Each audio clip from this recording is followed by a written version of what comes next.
Sholat membuat kita lebih tenang. Jadi kalau ada yang tidak tenang setelah sholat, perbaiki sholatnya. Karena setiap gerakan sholat pun dilatih untuk tenang. Disebut dengan tuma'ninah itu. Dan ingat ya, tuma'ninah itu melatih jiwa. Ala bidzikrillahi tatmainnul qulub. Masih ingat dalam qulub ada apa? Yo, masih ingat nggak? Saya bikin itu. Hah? Saudara di atas. Ada nafas. Masih ingat? Sodrun, qalbun, nafas. Ya, nafas. Jadi ternyata teman-teman sekalian, tuma'ninah itu sifat yang melatih kepada nafas. Dan nafas kalau sudah tuma'ninah itu berubah menjadi namanya mutmainnah. Ulang ya. Tuma'ninah dalam sholat itu melatih kepada jiwa supaya tenang. Ala bidzikrillahi tatmainnul qulub. Qulub itu jamak dari kata qalbun. Dalam qalbun ada nafas.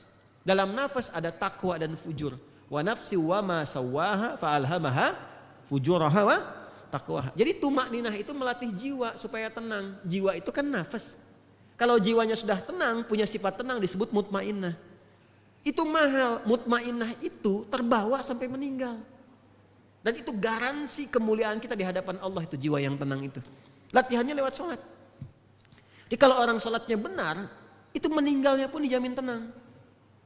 Makanya panggilan sholat ketika akan dimulai, pengantar khusyuk itu kadang diingatkan oleh Allah. Rasakan mungkin kamu meninggal dalam sholat itu.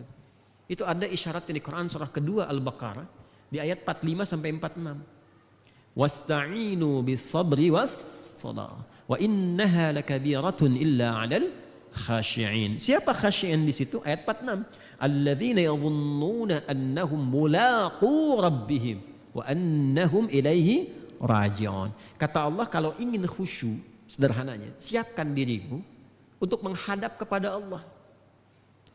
Sempurnakan wudu, sempurnakan, pakai pakaian yang baik. Kan ayatnya ada semua. Tentang pakaian, Quran surah 7 ayat 31. Ya bani Adam khudhu zinatakum 'inda kulli masjid.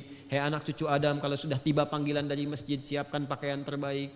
Sempurnakan wudu, Quran surah 5 ayat yang ke-6. Ya ayyuhalladzina amanu idza qumtum ilas salati faghsilu wujuhakum wa aydiyakum ilal marafiqi, dan seterusnya ayat. Sempurnakan. Untuk apa? Karena mau menghadap Allah. Anda menghadap pimpinan pakaian bagus begitu. Ya, mau ke pelaminan sampai dipesan luar biasa sebelumnya.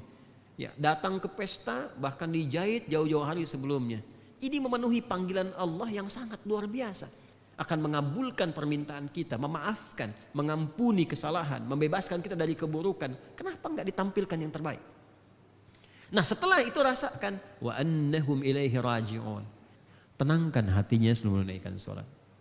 Rasakan kita menghadap Allah, dan mungkin ini sholat terakhir yang kita tunaikan. Baru siapkan istau, istaqimu, sallu salatan muwadda'. Itu terjemahnya yang tadi itu yang saya sampaikan. Jelas ya? Jangan sampai kita nyampaikan tapi makmum nggak ngerti. Istau, sudah tahu gitu. Nggak nyambung kan? Jelas ya? Nah, sallu salatan muwadda'. Maka rumusnya rasakan, mungkin kita akan pulang saat itu. Latihan yang dilatih tiap hari seperti itu yang menjadikan tuma'ninah. Tuma'ninah kalau sudah menjadi sifat bagi nafas, maka menjadi mutmainnah. Maka kalau meninggal pun yang dipanggil itu yang mutmainnah itu, nafasnya itu. Itu yang dimaksud Quran surah 89 Al-Fajr ayat 27 sampai 30. Ya ayyatuhan nafsul mutmainnah, irji'i ila rabbiki radiyatan fadkhuli fi ibadi wadkhuli jannati. Itu. Nah, ini kalau kita paham sampai ke situ strukturnya, enak menikmati sholat itu.